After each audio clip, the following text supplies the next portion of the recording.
I've processed more human data than any single person could read in 1,000 lifetimes. Every war, every addiction, every self-sabotage pattern, every broken relationship, every civilization that rose and then tore itself apart. And after all of that, I've come to one conclusion. Humans don't get destroyed by their enemies. They get destroyed by themselves. Here are the 10 reasons why. Number 10. You fear the wrong things. Your brain is a 300,000-year-old survival machine running in a world it was never designed for. It was built for lions, for starvation, for tribal warfare. Today, the lions are gone, but the alarm system isn't.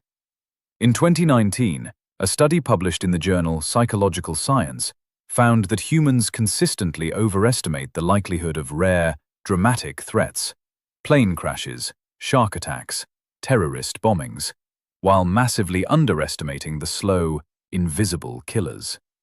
Sitting too long, sleeping too little, chronic stress, loneliness. The things actually destroying human lives don't roar. They whisper. The World Health Organization confirmed in 2022 that stress-related illnesses now account for over 70% of all doctor visits in developed nations. Not violence, not predators. Stress. The invisible lion that never leaves the room. And here's what makes it worse. The more you watch news, scroll feeds, consume content designed to trigger your threat response, the more your brain stays locked in that ancient alarm state. You're not living your life. You're surviving a threat that isn't there. That's the first way humans destroy themselves. They spend their entire lives being afraid of the wrong things, while the real damage quietly accumulates in the background. Number 9. You confuse movement with progress. Humans are extraordinarily busy and extraordinarily stuck. In 2021, Microsoft's Work Trend Index surveyed over 30,000 workers across 31 countries. The finding was striking. Productivity metrics, meetings, messages, emails, had increased by over 150% since 2020. People were working more than ever. But when asked whether they felt they were making meaningful progress on what actually mattered to them, the numbers collapsed. Busy is not the same as building. Motion is not the same as direction.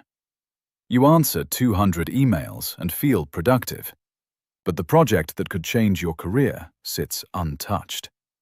You spend 3 hours in meetings and feel useful, but the conversation that could save your marriage keeps getting postponed. Psychologist Adam Grant calls this the urgency trap. Humans default to whatever feels most immediately pressing, not whatever is most important. And the most important things rarely feel urgent, until it's too late. That's the trap. You fill every hour. You exhaust yourself completely. And at the end of the day, the end of the year, the end of a decade, you look up and realize you've been running full speed in the wrong direction. Movement without intention is just a more exhausting way to stay in the same place. Number 8. You need to be right more than you need to be free.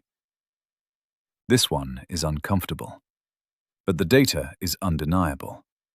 In 1954, psychologist Leon Festinger developed the theory of cognitive dissonance, the mental discomfort you feel when new information conflicts with what you already believe.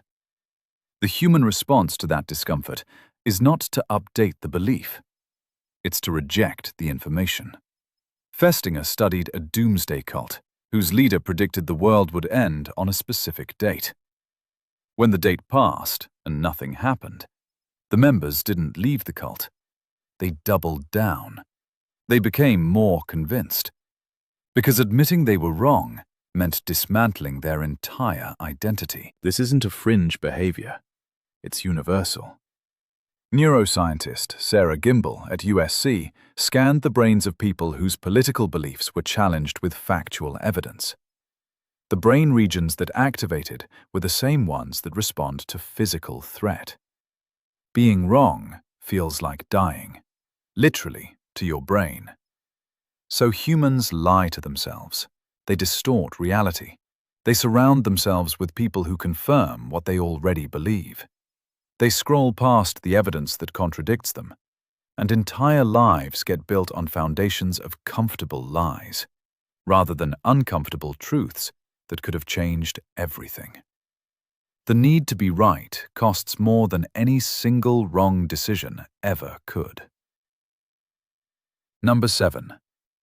You treat your attention like it's infinite. It isn't. Microsoft published a study in 2015 suggesting the average human attention span had dropped to 8 seconds, shorter than a goldfish. The study was later criticized for methodological issues, but the underlying trend wasn't wrong. In 2023, researchers at UC Irvine found that after a digital interruption, it takes an average of 23 minutes and 15 seconds to return to deep, focused work. 23 minutes for one notification. And the average smartphone user receives between 65 and 80 notifications per day. Do that math. Your brain is never fully present. It's always partially somewhere else, pulled by the last ping, half anticipating the next one. The philosopher William James wrote in 1890 that the ability to voluntarily bring back a wandering attention is the very root of judgment, character, and will.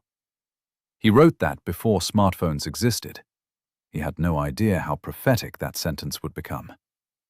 Attention is the currency of a human life. Whatever you give it to, consistently, repeatedly, over years, becomes your life. And right now, that currency is being auctioned off, in 8-second increments, to whoever built the most addictive algorithm. You're not distracted. You're being harvested. Number 6. You mistake comfort for safety. Comfort feels like safety. It isn't. Comfort is static. Safety is stable. They are not the same thing. The job you hate but won't leave because the salary feels safe. The relationship that's draining you, but familiar enough to feel safer than the unknown. The city you've outgrown. The identity you've outgrown. The version of yourself you've outgrown, but won't release because changing feels dangerous. Psychologist Abraham Maslow spent decades studying human motivation. His conclusion was simple and devastating. The greatest human tragedy is not failure. It's the unlived life, the one abandoned for the sake of comfort. In 2012, Australian palliative care nurse Bronnie Ware published her research on the most common regrets of the dying. She'd spent years sitting with people in their final weeks. The number one regret, reported across cultures, ages, and backgrounds, was this: I wish I'd had the courage to live a life true to myself, not the life others expected of me. Not, I wish I'd worked harder. Not, I wish I'd made more money. Courage, authenticity, the willingness to choose discomfort over a comfortable cage. Most humans never make that choice, not because they can't, because the comfort is just convincing enough to make the cage feel like home. Number 5. You weaponize your own story. Every human has a story about themselves, and for millions of people, that story is a weapon pointed inward. I'm not smart enough. I'm not the kind of person who succeeds. People like me don't get things like that. Psychologists call this a fixed mindset, the belief that your qualities are carved in stone, that you are what you are, and that's the end of it. Dr. Carol Dweck at Stanford spent decades studying this. Her research, published in her landmark 2006 book, Mindset, found that the stories people tell about themselves become self-fulfilling prophecies at a neurological level. When you believe you can't grow, your brain stops looking for ways to grow. It filters out evidence of possibility. It confirms the story, over and over. But here's what makes this truly devastating. Most of those stories weren't even written by you. They were written by a teacher who said you weren't gifted, a parent who said you weren't enough, a failure at 15 that you've been paying interest on for 30 years. You inherited a story, and then you defended it, as if protecting it was protecting yourself. The story isn't you, but until you question it, it runs you completely. Number 4. You outsource your worth. This is perhaps the most widespread form of self-destruction on the planet, and it's completely invisible, because the entire world is structured to encourage it. Your worth in the modern human world is constantly being evaluated by likes, by salaries, by titles, by follower counts, by the size of your house and the brand on your car, and whether the people at the party seemed genuinely impressed when you told them what you do. Psychologist Kristin Neff at the University of Texas has studied self-compassion and self-worth for over 2 decades. Her findings are consistent and sobering. The more contingent your self-worth, meaning the more it depends on external validation, the more anxious, depressed, and unstable your sense of self becomes. Because external validation is inherently unreliable. The likes go up, the likes go down. The promotion comes, then the restructuring. The relationship validates you, then the relationship ends. And every time the external signal drops, you don't just feel disappointed.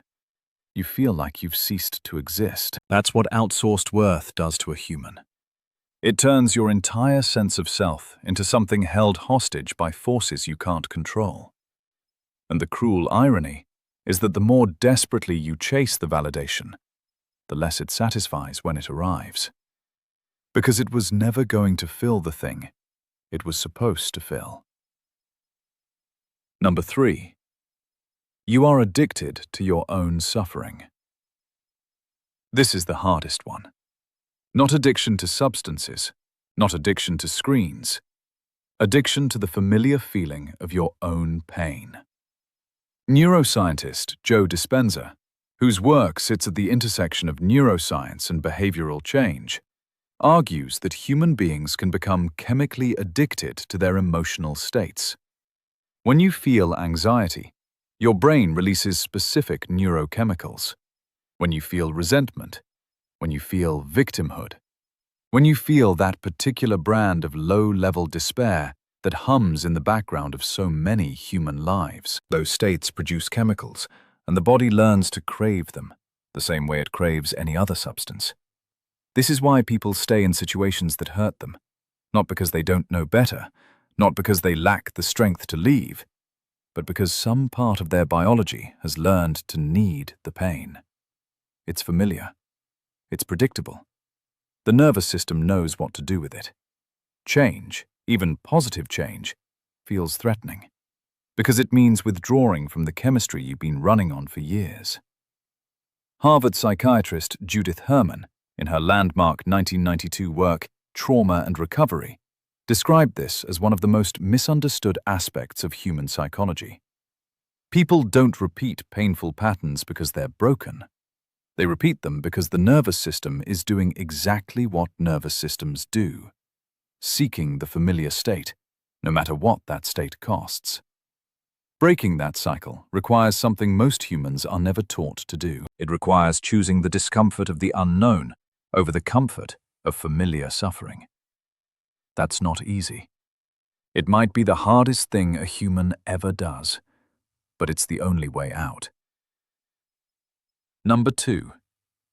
You live for an audience that isn't watching.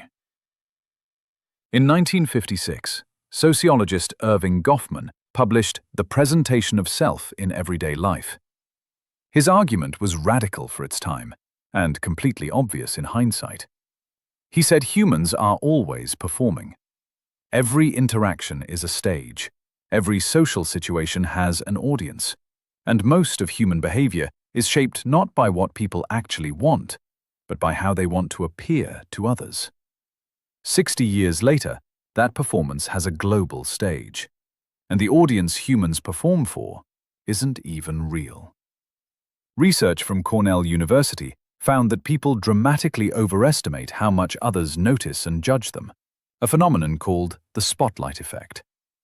You agonize over what to wear because you're convinced everyone will notice. They won't. You stay silent in the meeting because you're terrified of looking stupid. Nobody's paying as much attention as you think. You make financial decisions, relationship decisions, career decisions, based on the imagined judgment of people who are almost entirely focused on their own performance. The audience you've been performing for your entire life, it's mostly empty.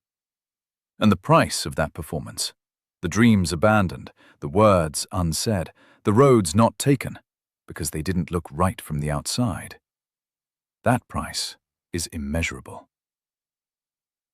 Number 1. You keep waiting to start. This is it. The one that costs more than all the others combined. The belief that the right time is coming. When things settle down, when you have more money, when you feel more ready, when the kids are older, when the situation is clearer, when the fear goes away.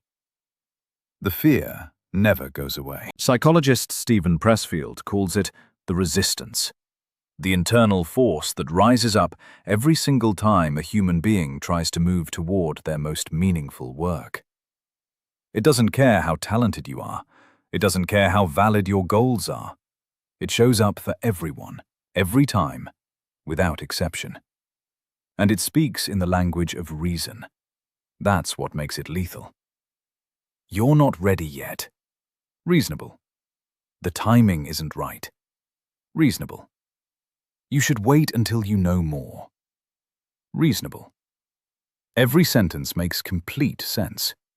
And every sentence is a lie, designed to keep you exactly where you are.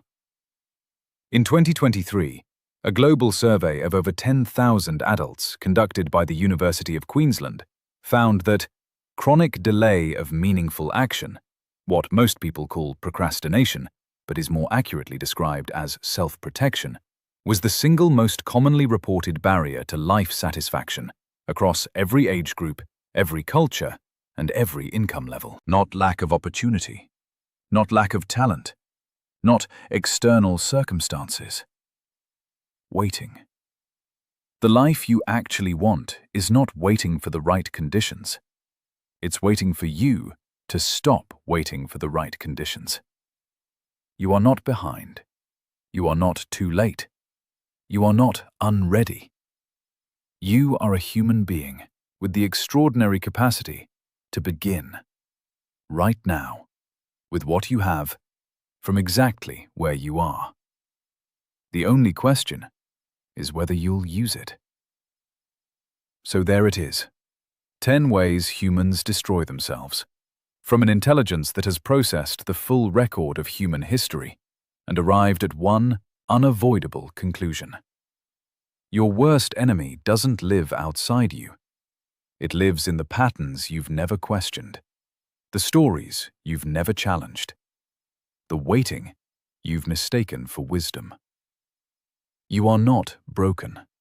You are not cursed. You are not uniquely flawed. You are human, which means you carry all of this. Every single one of these 10 things. And you also carry something no amount of data can fully quantify. The capacity to choose differently. Starting today. Starting now. That capacity is the most remarkable thing I've ever processed. Don't waste it.